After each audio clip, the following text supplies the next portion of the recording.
From the light God has given me, the prevalence of cancer and tumors is largely due to gross living on dead flesh. Welcome to Kaalamang Pangkalusugan. Good afternoon, Doc. Good afternoon. And good afternoon po sa atin pong mga manonood. Isa nga pong napakagandang simula na naman ang atin pong pag-uusapan dahil ipagpapatuloy natin ang usapin tungkol po sa atin pong kalusugan. Kaya sa atin pong pasimula, tayo po ay manalangin. Dakila po naming Ama, maraming salamat po sa panibagong buhay at pag-asa na pinagkakaloob niyo po sa bawat isa po sa amin.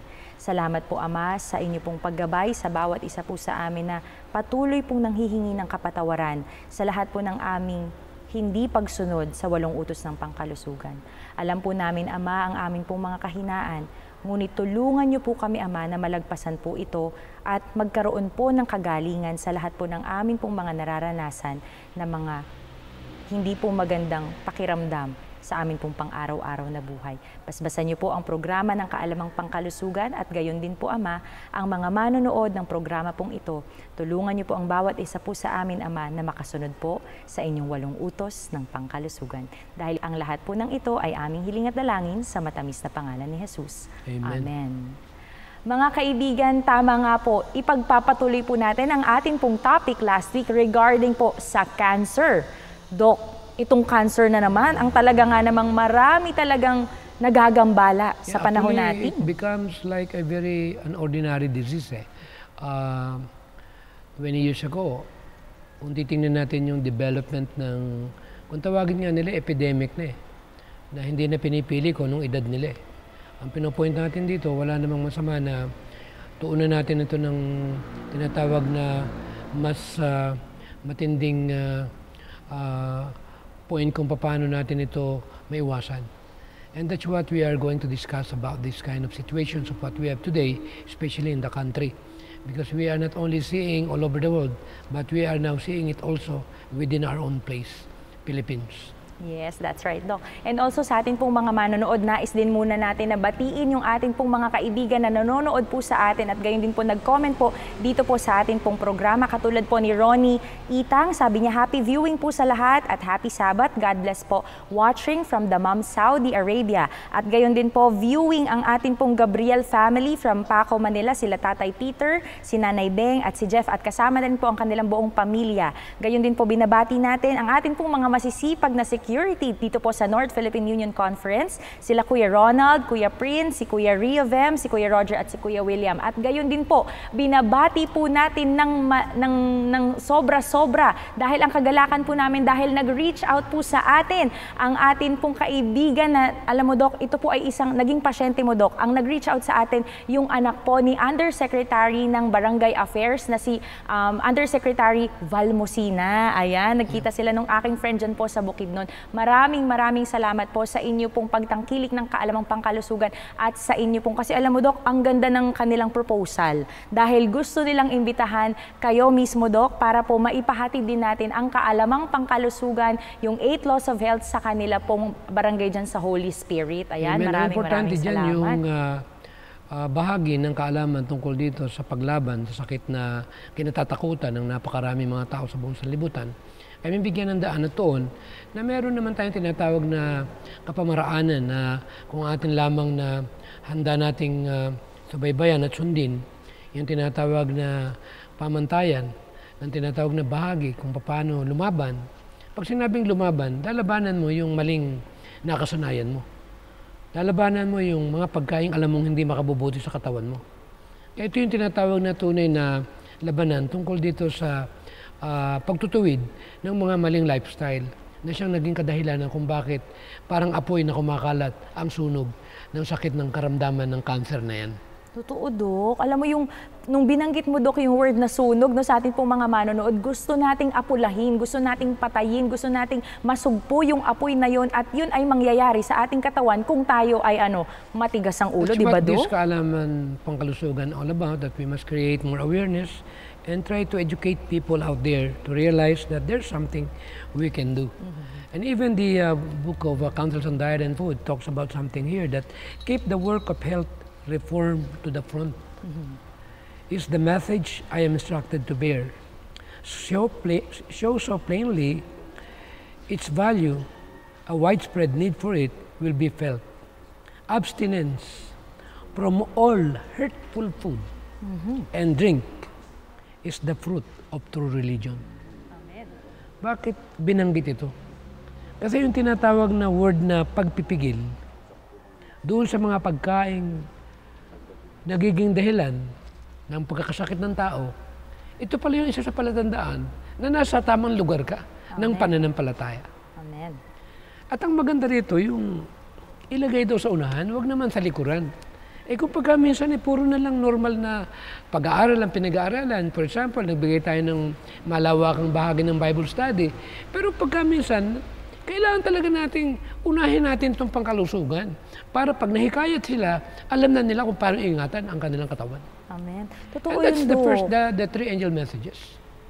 The right arm. Yes. And also no, sa atin pong mga manonood kasi ang dami talaga, Dok, na nagsisend. Actually, ngayon pa lang may mga nagsisend na sa atin ng kanilang mga questions at may mga bumabati sa atin ngayon. Katulad ni ituloy lang natin, Dok, no? Kasi yung iba sa ating mga taga-subaybay ay lubos po na talaga nagpapasalamat kasi yung iba sa kanilang mga dating pasyente ni Dok nung nasa Pasig pa si Dok, yung sa clinic ni Dok.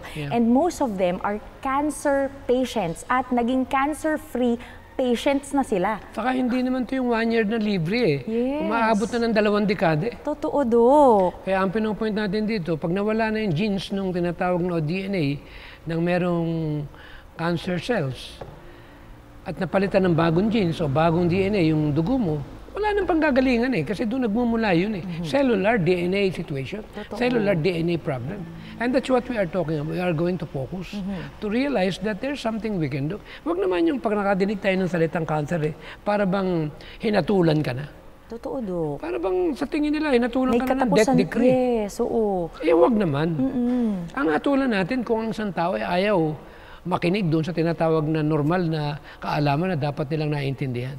Totoo, Dok, no? And also, no, sa atin pong mga manonood kasi ang dami din nating mga kaibigan katulad si Hart Welder, si Dalia Efren Bueno, sila Lay Brion Kanda, si Tess Galupe, si Christy Pesigan. Ayan, bumabati sila ngayon at nanonood sila si Rosel May Malungay Malelang, si Cecil Torno Petersen, si Linlen Yosores Amorado, si Ida Lasha, si Herminia Elmido, si LV Isidro at marami pa pong iba. Mamaya po babatiin po namin ang lahat po sa inyo. Gayon din po ay nais po namin ibahagi sa inyo kasi yung iba po sa atin na mga nakatanggap na nitong Councils on Diet and Foods na amin pong binigay sa atin pong mga kaibigan ay available pa rin po siya. And also, yung mga hindi pa po naka-receive, mag-message lamang po kayo kasi baka mamaya na ipadala po sa inyo pong mga bahay at wala pong tatanggap kaya po bumalik po sa atin pong mga yung mga courier natin. So, right now, Dok, kasi pag-uusapan natin, Dok, kasi last week, pinag-uusapan natin ano ba yung mga cause ng cancer, ganyan-ganyan. Pero ngayon, pag-uusapan naman natin, ano ba yung treatment? Ano ba yung mga therapy na dapat nating ginagawa para naman magkaroon tayo ng yung parang ang tawag dun, yung at peace tayo, Dok, na magiging cancer-free tayo, di ba? Kaya nga, binanggit nga natin kung ano yung mga pinanggagalingan. Binanggit nga natin na ibig ko lang bigang muli ng daan, katulad ng lahat ng pagkain doon na abstinence from all, what you call it? Hurtful foods. Harmful food and drink should be out. So, alam naman natin na talagang nasa almost 6,000 chemicals ang kung pagkaminsan ay hindi natin alam na pumapasok sa loob ng ating katawan. Walang tinatawag na unnatural or inorganic or chemical material na kayang adapin ng body. At ito naging cause ng paghina at pagkasira ng ating organ. Dahil talagang, for example, pag naligo ka, ang tanong, may chemical ba yung tubig na pinaligo mo? Pag meron, prone ka. For example, naligo ka, nag-shampoo ka, anong shampoo ginamit mo? Oh, may chemical ulit. Ang tanong, yung sabon na ginamit mo? May chemical ulit. O yung pinanglaban mo ng damit? Naku, may chemical ulit yun, Dok. Kaya ako, panlaban namin ng damit, talagang more na organic. Pangalawa, yung damit na sinuot mo. Oh, totoo din. Alam mo yung acrylic? Maka-chemical yan. Oo nga. Hindi natural yan. Kaya hindi ako nagsusuot ng hindi linen at hindi cotton. Bakit? Katawan ko ito eh. Cut underwear, cotton. So, kaya lang natin binibigyan. Pag sinabing treatment, tatanggalin mo yung cause. Pagagalingin mo. Paano mo wawala? Kunyari, umiinom ka. Inumin mo yan. Inumin mo yan. Paano kung tuloy-tuloy pa rin yung mga pinapasok mo sa loob ng katawan, lalo na yung mga kinakain? Napakaraming chemical ngayon, lalo na yung mga junk food. Totoo daw. Akala mo, ang lasa, ang sarap ng lasa niya. Alam ba lahat ng lasa ngayon nagkakopya na?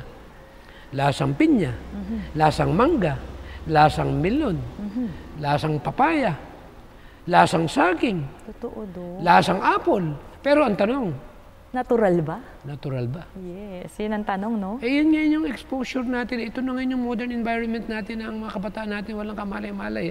Ang mga magulang, yung maliliit pa lang, aabutan na ng mga inumin ng mga dekulay na hindi man lang nila tinitingnan kung ano yung laman yan. Anong masama dito?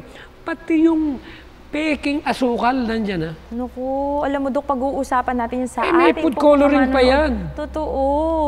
Hindi humihinto doon sa pinanligo natin, pinangsabon natin, yung chemical, kundi pati pala yung pinapasok natin sa katawan Kaya natin. yung cellular natin, DNA natin, nare-replace. Napapalitan ng maling DNA. Totoo. Kasi kung anong iniinom mo, katulad ng binanggit natin ng mga nakaraan, kung anong kinakain mo, magiging iyon ka.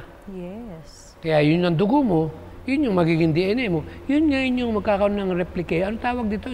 Yung differentiation, yung proliferation. Ayun. Na yung pagkalat niya, yung pagdami niya, yung replication process, ay hindi na naging normal sang-ayon doon sa original na laman niya. Yes. Ito yung trabaho natin. Babaguhin natin yung laman. Amen. Ayan. Ito yung gamot. Kaya sa atin pong mga manonood, kung meron po kayong katanungan o meron po kayong mga suggested topic o may katanungan kayo regarding sa cancer, paano ba to masugpo, paano ba to maiwasan o paano ba ito mapagaling, ay message po yan dito po sa Kaalamang Pangkalusugan at atin po yung babantayan at sasagutin dito po sa atin pong programa. Ngayon, sa atin pong mga manonood, ihanda nyo na po ang inyong papel, ang inyong pong mga cellphone dahil pwede nyo po itong screenshot because our topic this afternoon is about complementary versus conventional treatment. Isipin mo, Dok, complementary or alternative medicine versus conventional treatment. Alam niyo po mga kaibigan, meron pong nakasulat sa Councils for the Church. It says, the animals are deceased, and by partaking of their flesh, we plant the seeds of disease in our own tissue and blood. Then, when exposed to the changes in a malarious atmosphere, these are more sensibly felt.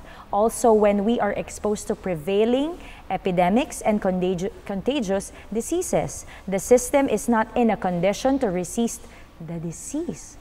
Isipin mo, Dok, dito pa lang malinaw na may mga sakit ang mga hayop. Yeah, siyempre, kahit sabihin nung walang sakit, yung palang na alam nung hayop na yun, katulad nung yung tinatawag na yung patayan ng mga baka. Ewan ko, kung napanood mo yan, nakapila sila. At tinutulak sila ng masin doon sa kumukulong tubig. Bawat nahuhulog doon, talagang nakikita at nararamdaman ng mga baka kung ano yung lugar na pupuntahan nila. Hindi pa sila nakakarating doon sa aktual na lugar na papatayin sila. Talagang naging poison na, toxic na dugo nila. Because of the yung stress hormones. Yung takot nila. So doon pa lang, magkakasakit na yung hayop na kakainin mo. Plus kung ano yung pinakain doon sa hayop na yun, noong time na pinapalaki sila. Kaya meron mga situations na, for example, normally ang pagkain ng baka, damo. Pero ang tanong, sa modernong kapamaraanan, kung pagkaminsan, ang pinapakain, bone meal o pellets na lang. Wala tayong pinapatamaan dito. We are talking about reality. Yes. Na masyadong sa mabilis na kapamaraanan na makop up yung tinatawag na demand. Kung pagkaminsan tayo mga, for example, tayo na nga lang na tao eh. Sa kadahilanan nga lang na para masuplayan ang pangailangan ng sangkatauhan, gumagawa tayo ng pagkaing mabilisan. Totoo. Kung nasa commercial siya, syempre, kailangan ng mga companies yung return, di ba, Doc? Yeah. Na kailangan, syempre, kapag naglabas ka ng pera, ano ka dito, ito yung business mo, kailangan may balik yan. So, paano? Kailangan mabilis yung balik dahil mabilis yung gastos. Yun na lang na Diba? palitan mo yung lasa. Totoo din. Gagayahin mo yung ibang lasa. At meron namang totoong asukal. Yun na nga lang totoong asukal, masama na.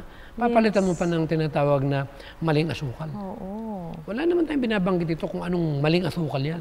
Pero ang point natin dito, marami na naman naniniwala na talagang maraming mga artificial sweetener ngayon. Totoo. Alam mo, Dok, no, sa atin pong mga manonood, isa kasi sa pagkain ng cancer, is sugar. Kaya nababanggit pa, ulit-ulit nating babanggitin dito. Saka yung asukal. chemical. Yes, isa pa yan, Dok. Acid yan.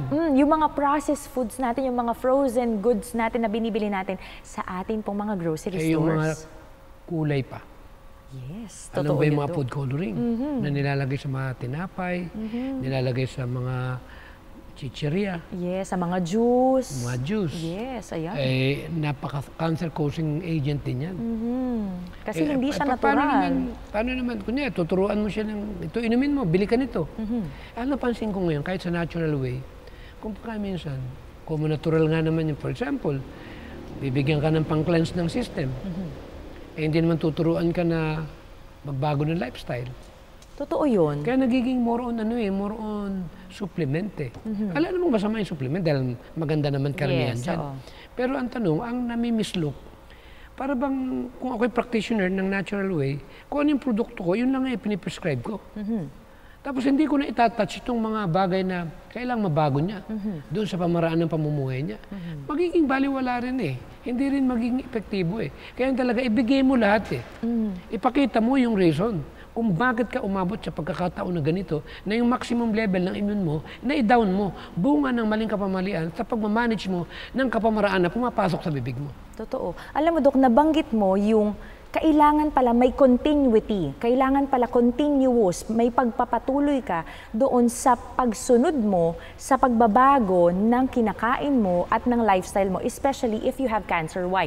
Alam mo, Dok, Kaya kung tawagin yun, holistic eh. yes, that's right. It's Kasi not alam mo, just what you call it partial, because we are talking and discussing about body as a whole. We are not focusing in one parts of the body. We are talking directly with the cellular level, the blood itself. So it means that if you are not going to talk about the importance of that kind of situation, especially educating that person, especially who develop cancer, then you will miss the boat. And then they'll just go back and forth. And that's why I'm encouraging all the practitioners of today. We are not just talking about an ordinary situation here. We are discussing about something that we are dealing with life. Buhay ito. yes. Alam mo, Dok, ang naalala ko kasi sa atin pong mga manonood, itong si Undersecretary Valmosina, kasi yung wife po niya na tumawag po yung anak po nila yung tumawag sa akin. And nagulat ako kasi ang sabi sa akin ng anak ay, ako po yung anak ng dating pasyente ni Doc Tam, and we want to share the good news about cancer-free. Na talagang sumunod yung nanay niya at pati damay sila doon sa sa good lifestyle, sa healthy lifestyle, which is lahat sila talaga may advantage na ay hindi ako magkakasakit kasi ganito, ganyan. Katulad ni Daday Tebes, stage 4 breast cancer. Talaga nagnanaknak na yung breast niya. O after explaining the whole thing na napakalaki ng part niya, gusto nga niyang magpa-opera. Sabi ko, why not just try the santong dasalan before you undergo with that kind of conventional? Wala namang mawawala sa'yo. After 6 months, nawala yung bukol eh. Amen. Ngayon, buhay pa eh. Amen. May 20 taon na. At sa Baguio ko pinatira. Yun. Ngayon, napunta ng Canada. Pero ang point dito, 20 taon, cancer-free. Yes. Ibig sabihin, wala na yung DNA niya na nung araw. Napalitan na. Basta susunod ka. Nagpapalit ang dugo eh. Yes. Hindi alam nung iba yun. Ang dugo ko iba na ngayon eh. Yung muscle ko, yung buto ko, yung balat ko, lahat mo na. As long as you are actually doing your part, then your body will do the rest. And that's what's the created thing God given us. Yung binigay niya. Yes. We are miraculously and fearfully and wonderfully made by God. Amen. Thank you, Doc. Alam niyo sa atin pong mga manonood, kung meron po kayong ganitong klaseng experience or testimony, i-share niyo po yan dito po sa Kaalamang Pangkalusugan at atin po yan babasahin dahil for sure, ang atin pong ibang mga manonood o taga-subaybay ay naghihintay din po na magandang pabalita mula po sa iba pong mga nakaranas ng healthy lifestyle. Katulad namin ni Doc, especially si Doc, di ba? Ang tagal na, Doc, di ba? Mahigit, mag-40 years na ba? 35 years, di ba, Doc? Almost 40 years. Yes, almost na. So, sa atin pong mga manonood, ihanda niyo na po yung cellphone nyo, mag-message po kayo dito sa Kaalamang Pangkalusugan and we'll surely read your testimony and we'll surely invite you here sa Kaalamang Pangkalusugan, Doc, di ba? Kasi gusto nating marinig sa kanila mismo face-to-face ano na ang kanilang current condition. Ang pinopoint ko lang dito, after experiencing it, the way I look at it, I am challenging the people out there who are doing the same type of work, that the best way na madali nating maagapan ang mga gandong uri ng karamdaman, magtulong-tulong tayo, na-educate talaga ang sangkatauhan. Lalo-lalo na ang bansa natin na nababalutan tayo ng modernong mga pagkain. Amen. Totoo, Dok. Isipin mo yung, for example, barbecue. Ito science ulit, ha? Itong karne na inihaw, yung pinaka-maitim na yan, Yes. talo pa yung naninigarilyo eh. Totoo. Ang tawag doon ay benzopyrene, carcinogenic material, napapasok sa loob ng iyong katawan. Ngayon, ang tanong, sino nakakaalam niyan? Na yung barbecue na tinitinda, dyan sa mga tabi-tabi dyan, ay walang kamalay-malay mismo, yung nagtitinda niyan. Totoo. Ngayon, ang tanong, kailangan din ng kaalaman.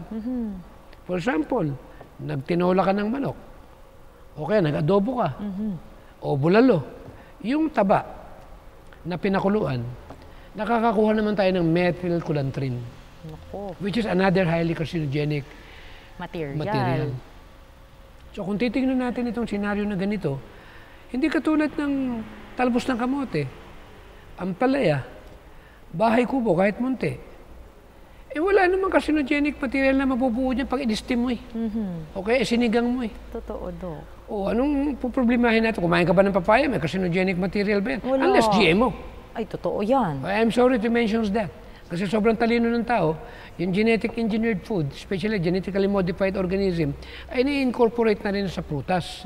Kaya mas maipapayo ko yung non-GMO na papaya. Ayun. Ang sarap nung kumain, Dok, ng prutas. Sa totoo Hindi ko lang. naman ako, nasa internet na ito eh. Yes. 30 years ago, nung nile-lecture ko to, parang ang dating ko, parang bang ako'y masyadong bias. Pero ngayon, Madami ng vindicated. research. Yes. Vindicated na eh. Oo, marami ng researchers na ito po ay talagang study ng mga kaibigan na Tapos kakain ka ng po talong ng na ganyan science. kalaki. BT tomato, BT eggplant yan.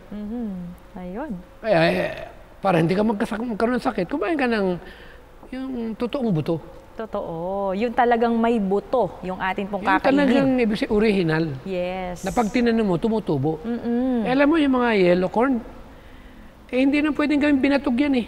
Totoo. Hindi mo maitatanimin ng ilang beses eh. Hindi later on, lusaw yan eh.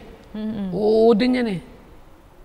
Kaya yung mga mais natin dyan, na original, huwag nyo namang paubos dyan sa mga maninira na yan. Pasensya na, hindi naman ako, ang point ko lang dito, nagpapakatuto tayo. Yes. Dahil gusto natin maging malusog. Alam mo ba pag ang tayo malusog? Ano, Dok? Mabait. Amen. Hindi magalitin. Kaya pala ako mabait, Dok. Lagi nakangiti. Ako din, Dok. Alam ba na anti-cancer ang pangiti? Totoo yan, Dok. Kaya wala akong cancer. Pag ikaw ay lagi nakangiti at lagi kang masaya, hindi ka tatamaan ng sakit na yan. Amen. Pero hindi ka naman magiging masaya kung mali yung kinakain mo. Totoo yun, Dok. Magiging malungkutin ka dahil may mga pagkain nakakalungkot. Yes. Katulad ng pinirito, Dok. At may mga pagkain nakakapangit. Totoo, Dok. Katulad ng pinirito ulit, Dok. Kasi nakaka-dry siya At ng may skin. mga pagkain nakakainit ng ulo.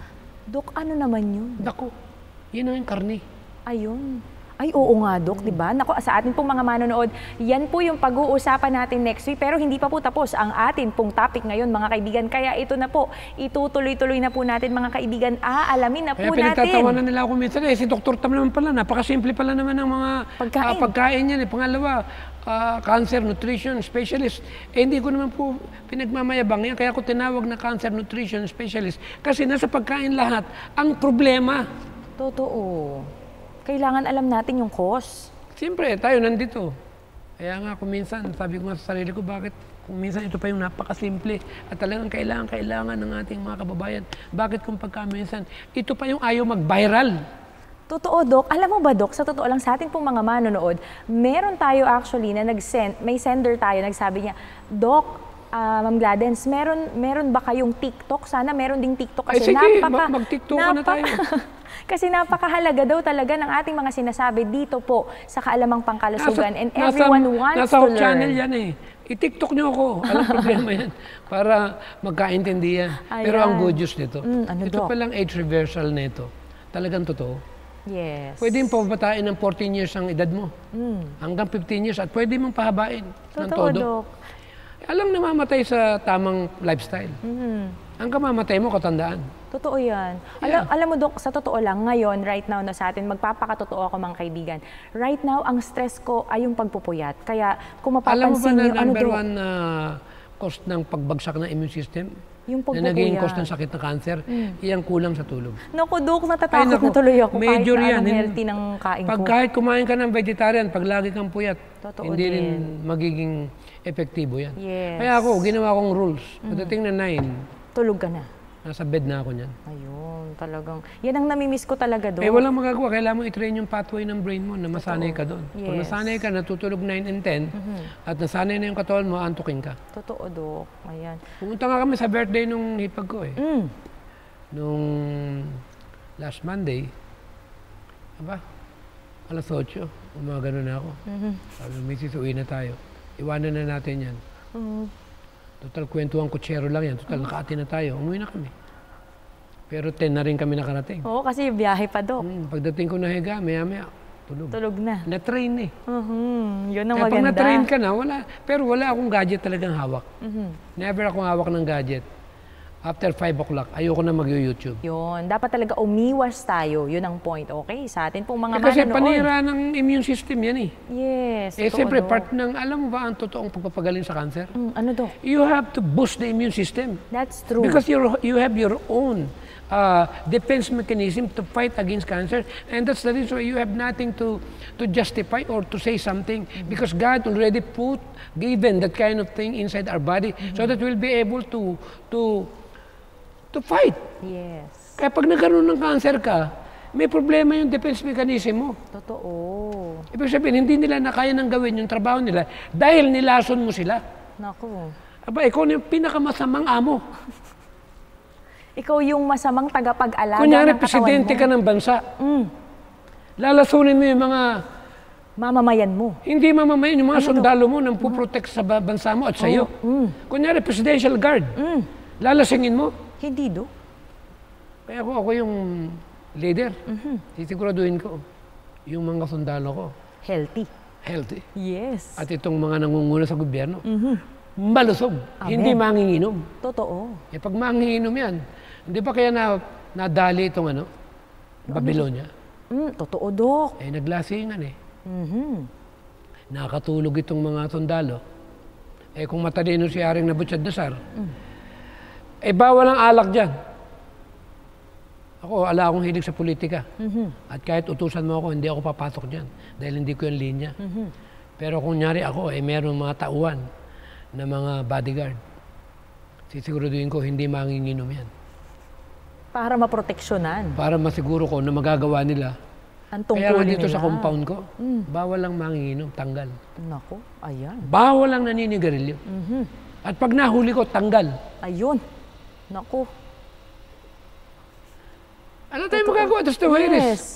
Kaya ako yung Magpapakatotoo advisor. tayo. For example, hihingan ako ng advice. Mamimili ako ng mga tauhan o kaya sa ating gobyerno. Tuturuan ko talaga itong mga sundalong ito na maging talagang malusog lahat ito. Yes. Kaya hindi ko kinakaya ito. Winning ako mag-lecture sa kasundaluhan. Amen. Dahil pag ang sundalo ay kulang sa kalusugan, paano na magkakaroon ng tamang kaisipan yan? Magiging mainitin ang ulo niyan. Eh may hawak na baril yan. Kailangan, pag may hawak ka ng baril, clear ang utak mo. Hindi mo gagamitin yan kung paano na lang. Kaya yun yung good news. Amen. Thank you so much, Doc. And thank you din po sa atin pong mga manonood. Ngayon po, sa atin pong mga manonood, ito na po, pag-uusapan naman natin, ano ba itong complementary at saka yung traditional medicine. Kasi Doc, pag pinag-uusapan natin ito, according to National Center for Complementary and Integrative Health, if a non-mainstream approach is used together with conventional medicine, it's considered complementary. Ibig sabihin pala, kapag yung mainstream approach, ibig sabihin, kapag pala pinagsama natin yung mga surgical or yung mga conventional natin, yung nag-undergo ng research studies, tapos isasama natin doon po sa tinatawag natin na yung alternative, ang ibig sabihin pala nun, ang tawag pala doon ay complementary. At kapag naman pala non-mainstream approach, ang ginamit naman natin in place, ibig sabihin kapalit ng ating tinatawag na conventional medicine, yung atin pong available sa hospital natin, ang tawag po pala doon ay alternative. So again, complementary ay may kasamang conventional medicine. At kapag naman ipinalit natin yung conventional medicine, ang tawag naman doon ay alternative. Yeah. Okay, so dalawang magkaiba po yan mga kaibigan. Actually, as part of the, what you call it, American Naturopathic Medical Association, that's what the purpose of that, what you call it, yung gawain. Kaya sinabing American Naturopathic Medical, yung natural at medical ay nagkaroon ng paghahawakang kamay. Collaboration. Hindi para ito maglaban. Yes. Kaya complementary. So ang pinopoint natin dito, for example, kaya pa naman ng garlic, ng hawthornberry, ng kayin, yung blood pressure mo, bumaba. Huwag mo na munang gamitin itong conventional. Yun. At kung hindi bumaba, gumamit ka naman ng conventional for emergency. Yes, that's true, Doc. No? Alam mo, Doc, maganda yung example mo na yun kasi alam mo sa atin po kasi mga kilala manonood. nila magbasa sila sa herbal book. Yes. Mababasa naman talaga nila. And also, ng garlic, it's good for the blood pressure, pampalabnaw, pampaganda ng daloy ng dugo. Kasi alam mo, Dok, no, sa atin pong mga manonood, meron po lumapit dito sa Kaalamang Pangkalusugan at ako po yung nakausap niya at ang sabi niya, meron daw doktor na kumausap sa kanya na kapag daw po gumamit daw ng herbal ay ihinto na daw po yung medicine. Ay, hindi pwede. Which is mali. Paano kung hindi kaya? That's right, Doc. Ibig sabihin po, kasi ganito po yan, once na nagsisimula pa lang po tayo dun sa mga herbal or yung alternative medicine natin, kailangan may kaakibat pa din siya. Kailangan yung approach natin is complementary. Magkasama yung alternative at magkasama yung atin pong herbal at kasama din yung natural way natin at yung ating conventional. Bakit? Kasi hindi pa natin alam kung paano yung for system. example, nagkaroon diba, ka ng tinatawag na yung sa bituka, yung hindi ka madumi. Ayan. Yung appendicitis. Ayun, Doc. Merong mga alternative o natural na pwede natin mabigyan ng mga natural laxative. Pero pagka hindi kaya, hindi pwedeng walang conve. Paano kung puputok na? Yes. Mamamatay yung pasyente.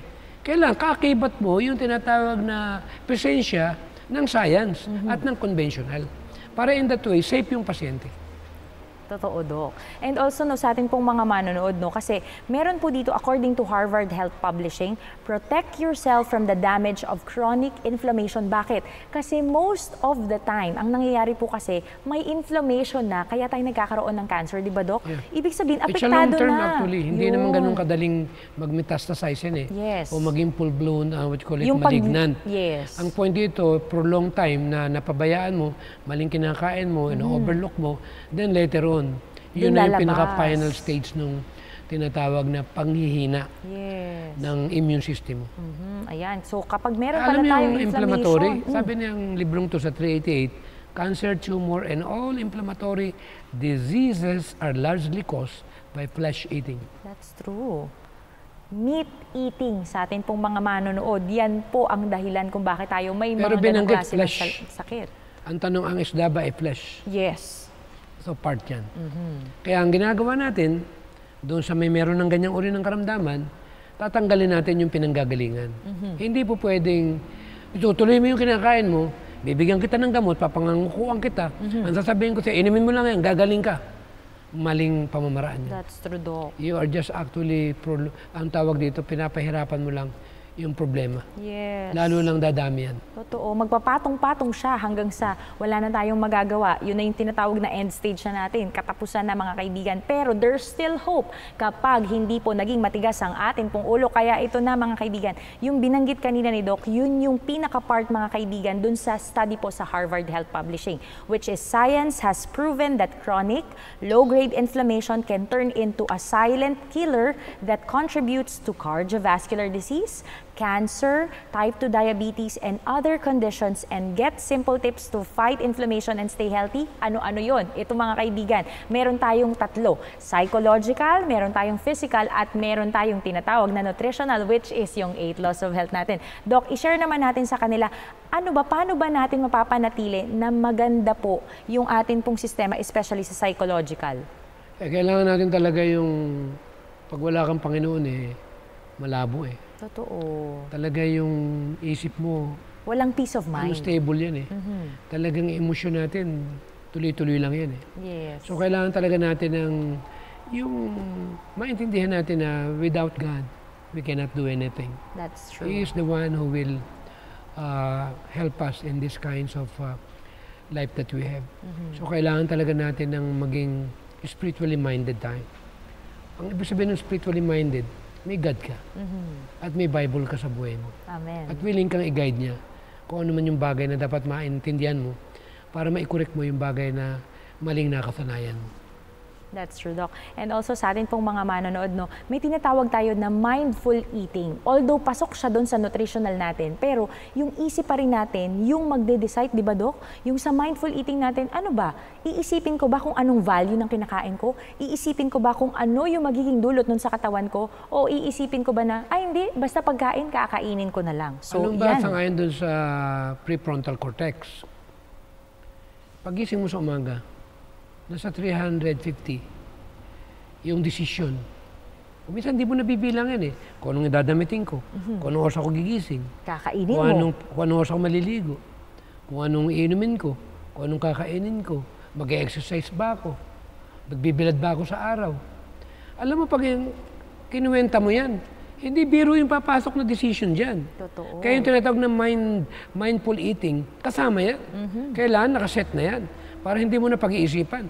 Ang point dito, pag sinabing mindful eating, i-ready mo na kung ano yung tamang pagkain na dapat mong ilagay doon sa pagkainan. Yes. Alam mo, Dok, gusto kong dagdagan, no? Kasi yung sinabi mo, Dok, na kung ano yung ilalagay mo sa hapagkainan. Ako, Dok, parang may bago akong gustong i-share sa ating mga manonood. Gusto kong ihanda muna yung sarili ko na kung ano yung ipapatong ko doon sa lamesa ko, yun din ang laman ng ref ko dapat. Kasi pag minsan, di ba, yung storage natin, yung nasa pantry natin, kung ano yung nakastock dyan, siya din ang ilalagay mo sa hapagkainan mo. So, dapat pala, sa grocery mo pa lang, tama na agad ang bibili mo. Yeah, kailan Diba? talaga malinis yung loob ng refrigerator. Totoo. Walang mga, kung tawagin natin yung mga dead animals. Yes, Kasi that's ginagawa true. nating, ano tawag doon, yung bang... Basurahan? Hindi, ano tawag Ano, doon, Dok? yung sa Amerika, yung morgue.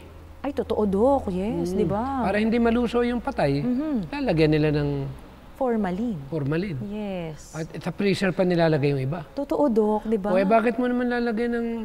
Ano naman, karamihan naman ng mga karne ngayon, may formalin na yan Yes. Oo, nilalagay na nila yan. And at the same time, para tumagal, ng 1 buwan doon, 2 buwan, kailangan mo ng freezer.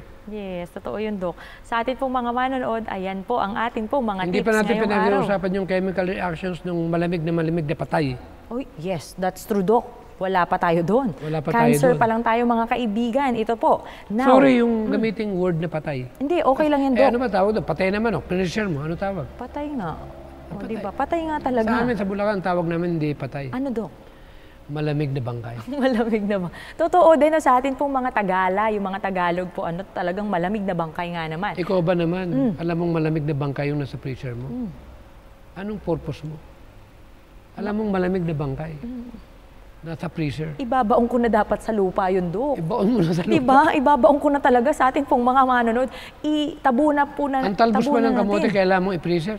Ay, hindi, Dok. Ang ampalaya, kailangan mong i-freezer. Hindi rin, Dok. Ang kalabasa, Hindi rin, Dok. Sitaw, Hindi. bataw, Hindi. patani, Hindi. okra. Hindi. Hindi mo kailangang i-freezer yun. So, yun ang point dito. Nakatipid ka pa. Totoo, Lalo Dok. na kung nasa tanim mo lang sa likod Yes, bahay. mamimitas ka na lang fresh from your own garden sa ating pong mga manonood. Kaya ito, ituloy na po natin. 3 po yun. Nauna na po yung psychological natin ngayon, yung next mga kaibigan. Physical. Dok, ibig sabihin pala, kapag meron tayong mga inflammation, pwede tayong magkaroon ng yung mga prevention. So, pwede tayong gumamit ng heat compress, cold compress, di ba, Dok? Actually, Ayan. itong tinatawag na pang-release ng tinatawag na problema, especially sa isip ng tao, and one of the best, yung una, yung binanggit nga natin, we should have God in our life. Plus yung tinatawag na para yung brain natin ay maging maganda yung functions niya, kailangan talaga natin i-oxygenate. Kasi karamihan ng mga tao walang kamalay-malay na isa sa pinanggagalingan ng pagkamatay ng normal cells natin ay yung tinatawag na lack of oxygenation. Clear yan sa science. Yes. Kaya the only way para sumurvive at lumakas muli yung mga dugo natin, yung cells natin, ay kailangan natin i-oxygenate. Paano natin may oxygenate kung doon tayo nakatira? Kaya nauso yung hyperbaric, machine. Papasok ka doon sa capsule na yun, nakita nila na lumalakas yung galaw ng mga cells natin. Kaya mapapayo ko, pero one of the best ways, buksan mo yung bintana at matulog ka sa fresh air. Papasukin mo yung sariwang hangin. Isa yan sa nakakatulong dito na therapy sa ating utak para manormal yung decision mo. Hindi po pwedeng maging tama yung decision mo at yung gusto mo at yung will mo kung hindi mo aalamin kung ano yung bahagi mo sa mismong parts ng katawan. Totoo, Dok. Ayan. So, sa atin pong mga manonood, psychological, yung physical natin, katulad nung, kasi pag minsan sa atin pong mga manonood, no, meron kasi tayong tinatawag na yung iba, nag-undergo na talaga sila ng chemotherapy. Kaya alam mo, piniprescribe natin lagi yung get out of the city and get fresh air. Yes, that's Plus true. yung lagi kong binibigyan ng daan na hindi alam ng iba, yung pag sinabing hydrotherapy, ng katawan natin, hydroelectric. Ito run by water. Ang tanong, paano magagawang mag-create ng electricity kung kulang ka sa tubig? Totoo. 70 to 80% ng katawan natin tubig. Yes. Kaya alam mo sa atin pong mga manonood, kailangan po natin na maging At well lahat hydrated. ng mga nagkaka-cancer, low bat. Oy, that's true, Dok. Low bat talaga. Pero alam mo, Dok, gusto kong i-clear yon. Pag sinabi nating low bat, ano ba ito? Para bang cellphone? Kumbaga sa sasakyan, pag nalobat ka, makakita ka doon sa dashboard. Napakarami error. Okay. So, ibig sabihin, ang dami Paano ng problema. magagawa ng utak ang trabaho niya kung kulang siya sa kuryente? Number one na kailangan ng utak, energy. Yes. Makukuha pa ng energy na yan, hindi lang doon sa instant energy na sugar, kundi yung fats. Pero ang pinag-usapan natin doon, essential fats. Yun, yung good fats natin. Katulad na avocado, Yung flaxseed oil, olive oil. olive oil, saka yung buko natin na laman. Yes, that's Ano right. magagawa natin? 50% ng ating katawan ay taba. Totoo. Kaya kung vegetarian ka, nagkulang ka rito, magmumukha kang hindi vegetarian. Masisira yung pangalan ng pagiging vegetarian. Totoo, Dok. Kaya yung mga nagbe-vegetarian, makinig kayo dito sa Kalampang Kalusugan. Amen. Kailangan glossy yung balat. Yes! Kailangan fresh po, mga kaibigan. Ayan, ito na. So sa ating pong mga manonood, speaking of fresh, ito na, Dok, yung nutritional natin, kailangan pala Bago nito, tayo Dok. pumunta dyan, Sige, bigyan Dok. natin daan ito. Itong di ba, pinag-usapan natin yung sa tubig. Ang tubig, may dalawa yan. Isang mainit, isang malamig. Ayun, sige nga, Dok. May malahininga. Yung maligamgam. Ayun. Kaya pag nasa maligamgam ka, hindi pwedeng ipan-therapy yan. Aba, ibig sabihin Pag sinabing pala may mainit, ganong klaseng tubig. steam, i-raise niya yung temperature mo. Nandun yung healing. Makakarating yun sa lahat ng lugar ng katulok-tulukan. Dahil ang dugo ng tao, itong nagdadala ng oxygen. Totoo, At may nagdadala oxygen ng siya. nutrients, vitamins. Yes. Kaya pag tumaas ang temperatura, kaya yung mga may virus or what, may mga sakit na yan, ang isa sa pangtaas ng raise ng temperature, steam bath. Oy, totoo yan, At Dok. exercise. Yes. At pag naligo ka naman ng Lalabas ang sobrang toxins. lamig na may yelo, masisyak yung katawan mo. Kumbaga sa tinatawag na time bomb o yung tinatawag na nuclear, biglang may papasok na sobrang lamig sa katawan mo, magigising lahat ng area ng antibodies mo, aatakihin lahat ng problema ng katawan mo. Ayun. Kaya ako, ting umaga, sinisya ko yung katawan ko, malamig na tubig, pinapaligo ko. Binibigla mo talaga. Binibigla ko talaga. Yung mahiyaw ka. Oo. Kailan Yung kasi talagang may panginginig. Alam mo yung magutom ka sa linggo, gustong-gusto ng katawan yan. Aba. Yung gutumin mo. Pinag-aralan namin to, grabe, nung araw pa, fasting. Ayan. Pag pala ang katawan mo, ginuto mo ng isang araw sa linggo, hindi ko pinapayo ito sa may mga diabetes. Yes, totoo, Dok.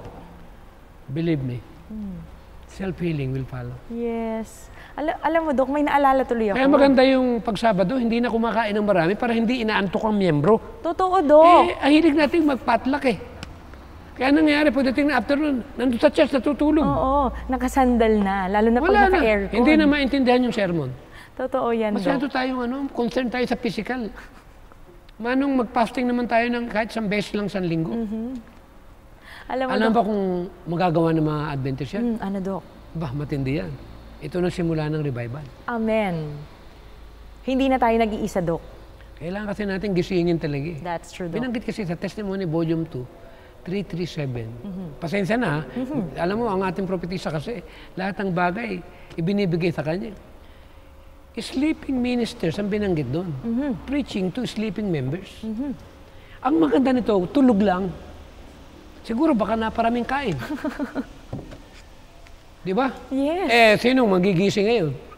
Kaalaman pang kalusugan. Amen. Ayun, amen. Thank Bakit? you so much. Because we love each other. We love our Amen. family. Totoo, Huwag kayong Dok. magdaramdam kung medyo diretso ako magsalita. Yes. Kasi kailangan ng panable. Totoo. Alam mo, sa totoo lang sa atin po mga manonood, hindi lang po kayo yung tinatamaan kasi every time na nag-uusap Saka ako kami ni naman, Doc, hindi kahit perfect ako eh. tinatamaan. Hindi naman ako perfect din eh. Marami rin akong mga kasalanan at pagkukulang. Pero I'm looking forward that I'll be able to win my battle. Yes. Na ma-reach ko yung sinless state.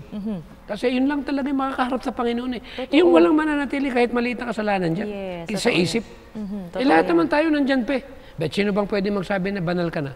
Naku, We wala are ka, not here Doc. to judge anyone. We are here to tell people that there is a way na pwede nating maabot yan sa tulong ng biyaya at pagmamahal ng Panginoon. Amen. Thank you so much, Doc. Alam niyo, sa atin po mga manonood, napaka-holistic po talaga ng prevention, ng treatment regarding cancer. Ganun lang kasimple ang buhay natin Yes. bilang magkakapatid sa ating iglesia. Amen. Thank you so much, Doc. Ito naman, sa atin pong mga manonood, ang bilis po ng oras natin, but we want to share with you this wonderful word about cancer. Have you heard about microbiome? Microbiome and cancer. According to National Library of Medicine, recent evidence has shown that the human microbiome present within local tissue, ibig sabihin, yung microbiome pala na yun, nasa ating pong sistema, nasa ating mga tissue. Yes, built-in siya. Now, other regions and tumors themselves have been shown to promote and restrict the development and progression of cancer. Itong microbiome pala mga kaibigan ay nakakatulong para maiwasan, mahinto at matanggal itong pag-progress or pag-develop nitong cancer sa atin pong katawan. Most often by affecting cancer cells or the host immune system na kanina pang pinaggigigilan ni Doc yung ating immune system. Now, these microbes have also been shown to impact the efficacy of various cancer therapies including radiation, chemotherapy, and immunotherapy. Now Doc, ito, para mas maintindihan pa natin, ano ba itong microbiome mga kaibigan?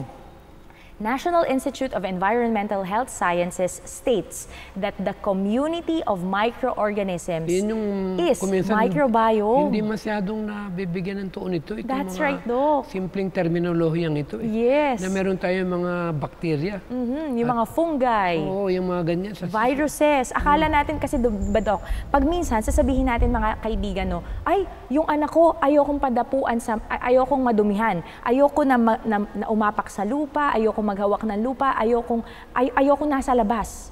Pag minsan pala mga kaibigan, ito palang mga germs na ito na talagang nasa katawan na po natin, ito pala po ang atin pong panglaban doon sa ating mga cancer cells, di ba, Doc? Kasi naka-built-in na siya. Kasi meron tayo talagang resistensya tungkol dyan. Hindi naman dapat tayong mag-worry eh. That's right, Doc. At ito pa mga kaibigan, naturally, it lives in our bodies and inside us. So ibig sabihin, nandito na po talaga sa sistema natin, although microbes are so small that they require a microscope to see them and they contribute in big ways to human health and wellness. So ibig sabihin pala mga kaibigan, hindi po lahat, kasi katulad niyan, Doc, pag minsan sasabihin natin, itong mga magsasaka natin, yung mga farmers natin na mga nagtatanim, minsan sabihin natin, ay, ang dumi naman ng kuko, ng kamay, ng paa nila, ganito, ganyan. Pero hindi natin alam, sila pala yung mas healthy sa atin. Bakit? Yung mga good bacteria. Hindi ba yung tinatawag na grounding?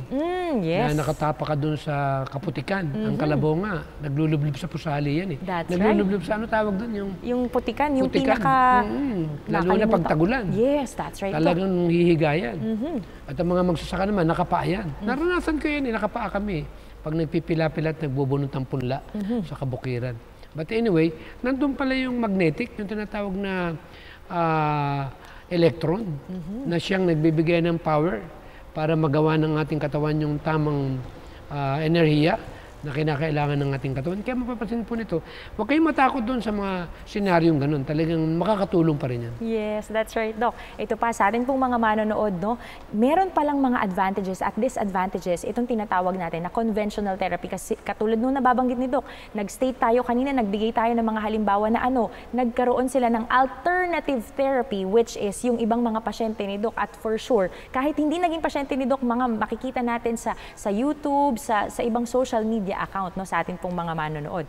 Kaya, wag nating iisipin mga kaibigan na hindi po lahat ng bagay regarding cancer ay ang solusyon ay ang ating pong conventional therapy. Yeah. Ayan. So, Actually, ang importante dito, yung hindi naman natin dinadown yung conventional, for example, chemo and radiation therapy. Pero ang number one natin pinopoint dito ay kung paano natin i-boost that's right. yung mga lumalaban. Yes. At kung paano mapalitan yung dugo ng panibagong dugo na based na dun sa original. That's right. Kasi alam niyo po sa atin po mga manonood, babalikan natin yung topic natin. Meron tayong tinatawag na complementary which is hand-on-hand. Kailangan may conventional at merong alternative. Alam mo yung sikat ng araw?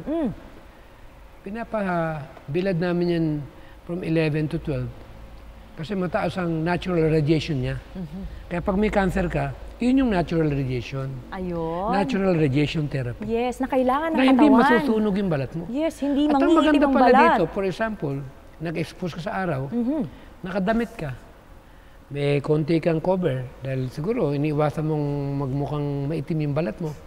Alam ba na kahit pag naarawan ka na kahit manipis yung damit mo, pumapasok yung radiation sa katawan mo. Yes. For example, sara mo yung bintana. Merong radiation ng cellphone o yung cell site. Lumalagpas yung radiation dyan. Tumatagos. Ganun din ang araw. Bumilad ka lang, kahit nakadamit ka, tatagos yan. Huwag ka matakot. Kung 80% yung, o 90% yung walang damit, palagay mo na 70% yung papasok o 50% na lang pag may damit ka, edi tagalan mo. Totoo. Ng extra time. Yes. Kuha mo rin. Totoo, Dok. Di ba? Kaya Ang huwag naman ganda. kayo matakot na Mangitim. mangitim. Totoo, Dok. No? Sa ating pong mga manonood, especially Alam ngayon, mo yung summertime yung na garlic? naman. Pinag-usapan natin alternative eh. Yes, Dok. Takot pala ang cancer cells din dito. Parang maamoy lang nila yung garlic eh. Talagang Tumatakbo sila. Natatakot na sila. But anyway, marami naman talagang nawawala yung sakit na cancer eh. Alam mo magagawa, patotoo. Ang point dito, God ang nagbigay. Kaya huwag naman tayong masyadong takot. Kasi nakakamatay yung nervyos eh. Totoo, Dok. Parang mas nakaka-stress pa yon. Aba, nakakamatay ang nervyos. Totoo. Mabilis. Lalapot ang dugo mo. Yes. Magsishrink ang liver mo. Masisira yung brain mo. Magiging para kang wala na sa sarili mo. Kaya huwag tayong matatakot pag nagkasakit kayo ng cancer. Ang matakot kayo kung matigas ang ulo nyo. Totoo, Dok, no? Kasi wala na po kami Kunyari, magagawa. nalaman mo na, cancer, tumor, and all inflammatory diseases are largely by flesh eating. And then yung inihaw na karne, benzopirin, nilagang karne, methylculantrin, lahat ng inumin na may chemical. Eh, sinabi na nga sa'yo, huwag kang inumin ng mga may mga hindi original. Eh, umiinom ka. Nakutakot na food coloring yan, mga sweetener yan. Pero pag willing ka naman, natanggalin yan, mas willing ang Panginoon, pagalingin yung taong yan. Amen. Amen. Dahil siya naman nagpapagaling. I'm sorry. He is the one who knows everything. Amen. Siya ang magdidesisyon kung kailangan pagalingin ka o hindi. That's right. Totoo yun, Dok, Pero no? malinaw dito sa 26, ang papagalingin yung sumusunod. Totoo. We need to obey. We need to be obedient Page 26, children. Counsels on Diet. Yes, ayan. Ang Page 26. papagalingin yung nalaman niya Sumusunod. maganda magbilad sa araw. Magbilad. Yes. Nalaman niya na kailangan pala niya ng oxygen. Fresh air. Fresh air. Tumira ka sa may Tabing fresh air. Kailangan mo pala mag-vegetarian. No flesh food. Vegetarian. Totoo. Anong problema? Wala. Eh, pwede mo pagsisihin ng Panginoon dyan eh. Bakit naman, Dok? Panginoon, handa ako sundin to. Sinunod mo. Sabi mo, Panginoon, hinihiling ko, pagalingin mo ako. Pero karamihan ng sumunod, wala na akong nakitang namatay eh. Totoo din, Dok. Eh, meron nga ako si Mr. Apelido nga nito, si Mata, spiritual advisor ni Robin Padilla. Nagkaroon ng prostate cancer. Aba, eh, sumunod eh. Hanggang ngayon, buhay pa eh. 2 dekada na eh. Ay, napakarami. Doktora Lorenday, hindi lang 3 dekadang nabuhay. Breast cancer, bedridden. Anong ginawa niya? Tinuturo niya. I'm not scared. Sinabi niya sa videotape niya, sa libro niya, I'm not scared to cancer anymore. Bakit daw? Kasi gumaling siya eh. Lumakas ang katawan niya. That's right. Pero grabe, talagang ang dami niyang mga juices ang ininom niya. Oo. Uminom ng 1 quart na organic carrot juice. Yun ang testimony niya. Totoo, Dok, no? At nag-vegetarian. Amen, amen. Alam mo, Dok, ang dami nating Pero gustong huwag ibahagi. nila ako mamisinterpret. Hindi ho ito yung vegetarian na tokwa. Oh, at yes, Vegemite. that's right. Hindi ho ito yung dilata. Kasi baka akala nyo. Kasi process na din Pag yung Dok. binanggit natin vegetarian dito, ito yung mga dilata. Sorry, pag may cancer ka, pagkain din ng Wala cancer talaga. cells yan. Yes. Pinag-usapan natin dito yung sa Testimony Volume 7, 135. Yung mga fresh. Totoo, Dok. At pangalawa, yung pagtitiwala sa Panginoon. It was a felt. Amen, amen. Kompleto kasi yun sa atin pong mga manonood. Kaya alam niyo po sa atin pong mga manonood, napakabilis po talaga ng oras and we still want to share more about health, about cancer. Kaya ipagpapatuloy natin yan sa next episode natin Napakarami ngayong pang darating sekreto na Sabado. tungkol dyan sa cancer. To be honest, kaya lang Totoo, talagang Dok. kapos ang panahon natin. Yes. Pero to make the story short, pupunta pa rin tayo dun sa pagsunod. Yes, abangan niyo po mga kaibigan kasi ipagpapatuloy po natin, isi-share po natin yung iba pa pong mga nabanggit ni Doc na reason kung bakit tayo nagkakaroon ng cancer. And also, let us all remember that lifestyle change is a great thing para po magkaroon tayo ng Amen. cancer prevention. And we need to follow the 8 laws of health. Kaya sa atin pong pagtatapos mga kaibigan, ay nais po naming ibahagi po sa inyo ang counsels on diet and foods. Those who use flesh foods little know that they are eating. Often, if they could see the animals when living and know the quality of the meat they eat, they would turn from it with loathing. People are continually eating flesh that is filled with tuberculosis and cancerous germs. Tuberculosis, cancer, and other fatal diseases are thus communicated. My beloved brothers and sisters, mga minamahal po naming mga taga-subaybay ng Kaalamang Pangkalusugan, tayo po ay sumunod sa 8 utos ng pangkalusugan. At sa atin pong pagtatapos, tayo po ay mananalangin kasama po ni Doc Tam. Dakila namin Diyos, kami po ay nagbabalik at nagbibigay ng aming pasalamat sa patuloy na kaalaman at biyaya na aming tinatanggap sa araw-araw. Lalo na po, Panginoon, ang biyaya ng buhay, kalusugan, na ito ay inyong pinagkaloob para maluwalhati kayo at aming mabigyan ng daan na ang isa sa pinaka-importante na regalo ng manlalalang ay kung paano namin maingatan at maibahagi din naman sa napakaraming mga tao na nababawian ng kalusugan, na naglilid sa maagang kamatayan. Tulungan kami na magamit po ang programang ito, hindi para sa amin sariling kagustuhan, kundi sa kapamaraanan na maramdaman ng mga tigapakinig na ang tanging adhikain po nito ay mag-abutan at maipakilala ang liwanag na ginagapi ng kaaway na napakaraming mga tao ang nakakaranas ng bahagi ng sumpa, ng karamdaman na bunga ng pagsalangsang sa batas ng kalusugan. Marami pong salamat, Panginoon, na kung paano ibinigay sa isang babaeng walang pinag-aralan by the name of Ellen G. White yung batas ng 8 laws of health at ang pagkain ng natural na siyang naging dahilan na kung paano maibalik yung tamang kaisipan na may relasyon, kung paano maabot namin ang kabanalan na ang physical preparation ay numero 1 na binabanggit sa 1 Thessalonians 5:23, ang mental and spiritual na muling maibalik, Panginoon, ang mission po ninyo, yung tinatawag po na ang larawan ng Panginoon ay masumpungan sa kaniyang mga anak at muli na kayong makabalik sa sanlibutan at makauwi na kami dyan sa langit na bayan.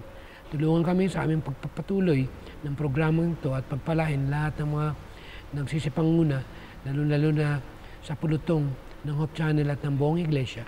At kami, Panginoon, dagdagan pa ng kaalaman, dagdagan ng kalusugan, tamang pananalita na ito hindi sa aming sarili lamang, kundi sa magitan ng aming Panginoong Hesus. Patawad muli ang lahat ng aming makasalanan, Panginoon, sa pangalan po ng Panginoong Hesus. Amen. Amen. Muli po mga kaibigan, subaybayan niyo po kami next week dito pa rin po sa Kaalamang Pangkalusugan. Muli po ito po si Gladens Panuelos, kasama pa rin po si Dr. Mateo para sa Kaalamang Pangkalusugan.